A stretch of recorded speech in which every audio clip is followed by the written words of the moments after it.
राहुल समय इकडे आणायचे. राहुल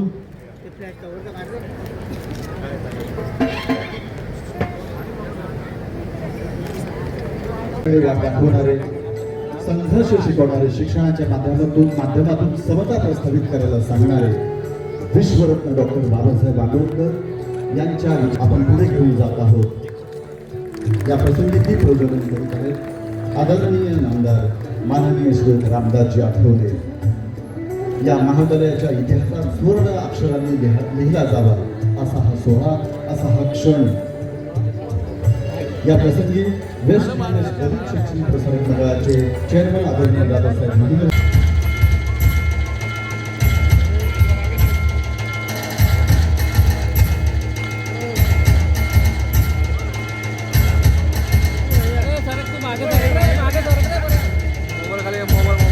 आदरणीय डॉक्टर श्री रामदासजी आठवले साहेबांना नम्र विनंती की आपण आमचा सत्कार स्वीकारावा. स्वीकारल्याबद्दल खूप खूप धन्यवाद.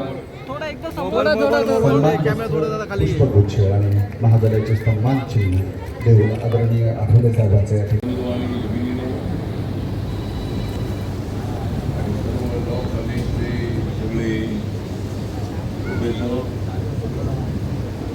विद्यार्थी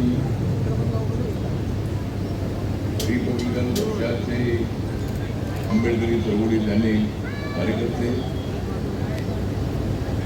भारतीय जनता पक्षाचे उपस्थित असलेले अनेक नेते आज या ठिकाणी आपल्या कॉलेजनी पूर्ण केलेले आहेत 50 वर्ष. आपल्या कॉलेजने पूर्ण केलेले आहेत 50 वर्ष. याचा मला फार झालेला आहे.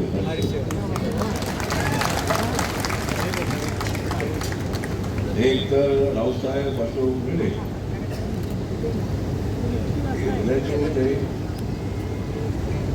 बाबासाहेब आंबेडकरांच्या रिपब्लिकन पक्षाला चालवण्यासाठी त्यांचा असा मोठा संघर्ष होता.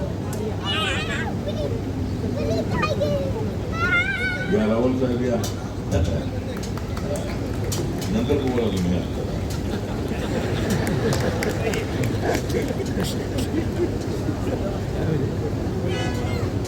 जयकुमार रावलजी या ठिकाणी महाराष्ट्र सरकारमध्ये अत्यंत ऍक्टिव्ह असणारे मंत्री आहेत आणि हे देवेंद्र फडणवीस यांचे अत्यंत जवळ आहे. ते देवेंद्र फडणवीस यांच्या अत्यंत जवळ आहे आणि मी नरेंद्र मोदींच्या जवळ आहे.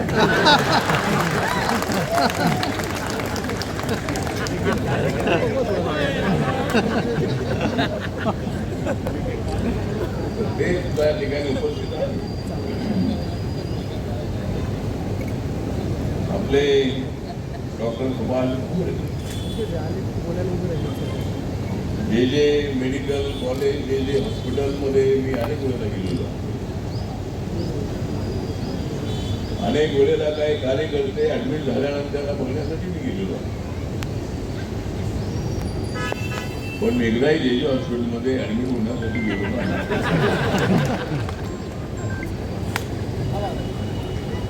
तर त्या ठिकाणी अनेक डॉक्टर होते. डॉक्टर रामराजे होते. आमच्या आंबेडकरी चळवळीतून शिकून पुढे आलेले अनेक डॉक्टर होते. त्यांच्याशी माझे अत्यंत जवळचे संबंध होते आणि अनेक त्या डॉक्टरांना भेटण्यासाठी मी अनेक वेळेला त्या ठिकाणी जात होतो. त्यावेळेला डॉक्टर सुभाष भामरे यांच्याबरोबर आमची भेट व्हायची. त्यानंतर आपल्या दलित कांतराव पिंड्या नावाचं संघटन आपलं होतं. थोडं अनेक वेळेला मी या ठिकाणी आल्यानंतर आपले वडील होते. अनेक वेळेला आपल्या हॉस्पिटलमध्ये आलेलो आहे भेटण्यासाठी. आपणाला भेटण्यासाठी प्रत्येक वेळेला आलेलो आहे आणि आमच्या चळवळीला त्यांचं अत्यंत चांगलं मोठं सहकार्य धुळ्यामध्ये मिळालेलं आहे. आमचे संजय पगारे होते, प्रेमांना होते, अनेक कार्यकर्ते आज आपल्यामध्ये नाही. सगळेजण माझ्या पाठीमाग आपली कथाला होते. अनेक वस्तीचे लोक माझ्या पाठीशी उभे आहेत. कारण जे भीम होता माझ्या गाठीशी, मग का राहणार नाही तुम्ही माझ्या पाठीशी? कुठेही गेलो तरी जय भीमचा नारा देत असतो. जय भीम, जय भारत, जय महाराष्ट्राचा नारा महाराष्ट्र असताना देतो. ज्या ज्या वेळेला संसदेमध्ये बोलण्याची संधी मिळते त्या वेळेला मी जय भीम हा नारा मी त्या ठिकाणी देत असतो. नारा म्हणजे जय भीम म्हणतात. जय भीम नसता तर मला माननीय नरेंद्र मोदी साहेब दुसऱ्यांदा राज्यसभेवर घेऊ शकत नव्हते. मी 3 वेळेला काँग्रेस अलायन्स मध्ये मी लोकसभेमध्ये होतो. 4थ्या वेळेला शिर्डीमध्ये जाऊन मी तिथे हरलो. निवडणूक म्हटलं की हरणं दिसून असतं. डॉक्टर सुभाष भामरे साहेब सुद्धा या वेळेला आमच्या सोबत दिल्लीला यायला हवे होते. विरोधकांनी असा प्रचार केला की संविधान बदलणार आहे. बाबासाहेबांनी दिलेलं संविधान हे सरकार, नरेंद्र मोदींचं सरकार बदलणार आहे, तुमचं आरक्षण जाणार आहे, अशा पद्धतीचा चुकीचा प्रचार साऱ्या देशामध्ये करण्यात आला. आणि लोकांना कदाचित असं वाटलं की संविधान बदललं ठीक आहे. आम्ही सांगत होतो की संविधान कुणीच बदलू शकत नाही. कुणाच्या बापाचा बाप जरी आला तरी माझ्या बाबाचं संविधान कुणीच बदलू शकत नाही. आम्ही सर्वजण आहोत. आमचा समाज छोटा समाज असेल, आम्ही आमच्या मतावर निवडून आम्ही येत नसू. पण भामरेजी म्हणाले त्याप्रमाणे सर्व शहरामध्ये, सर्व गावामध्ये, सर्व देशामध्ये रिपब्लिकन पार्टी ऑफ इंडिया हा पक्ष आहे. आमचा दलित बौद्ध समाज अनेक सर्व ठिकाणी आहे. आणि आपल्याला माहित आहे की महाराष्ट्राच्या राजकारणामध्ये मी ज्यांच्यासोबत जातो त्यांना सत्ता मिळते आणि मी ज्यांच्यासोबत राहत नाही त्यांना सत्तेच्या बाहेर जावं लागतं. माझा पक्ष छोटा पक्ष आहे. माझा पक्ष आहे छोटा, पण माझा पक्ष नाही खोटा. म्हणून आमच्या मित्र पक्षांना होत नाही खोटा. पण एक दिवस माझा पक्ष होणार आहे मोठा. तर ठीक आहे, पक्षाचा विषय नाही. पण मी विद्यार्थी दशेपासून मी कॅन्सरच्या मुवमेंटमध्ये होतो. सिद्धार्थ हॉस्टेलमध्ये राहून मी सगळ्या महाराष्ट्राचा दौरा केलेला, गावागावाची संवाद साधलेला. धुळ्यामध्ये अनेक आपल्या सभा झालेल्या आणि रात्री मुक्काम केल्यानंतर सकाळी अनेक वस्त्यांमध्ये माझं स्वागत करण्यात आलेलं आहे. वस्त्यामध्ये माणसं बोलवायची, आमच्या आया बहिणी मला बोलायच्या. सगळे तरुण तुम आगे बढो हम तुम्हारे साथ है अशा पद्धतीच्या बुलंद घोषणा घ्यायची त्या वस्तीमध्ये. त्यामुळं म्हणजे माझ्या पाठीमागं राहिलं, माझ्या पाठीमागं राहिलं धुळे. म्हणून मंत्रिपदावर पोहोचलो मी तुमच्यामुळे. आपण कदाचित नसतात तर कदाचित मला त्या ठिकाणी जाण्याची संधी मिळाली नाही. नरेंद्र मोदी साहेबांच्या सोबत माझे संबंध अत्यंत चांगले आहेत. संसदेमध्ये बसून चारोळ्या केल्यामुळं माझे फॉलोवर सगळ्या जगभरामध्ये आहेत. मी अमेरिकेवर मला प्रत्येक भेटणारा माणूस म्हणतो की मी तुमचा फॅन आहे. ते म्हणतात की मी तुमचा फॅन आहे. मी त्यांना सांगतो हेच माझं ज्ञान आहे.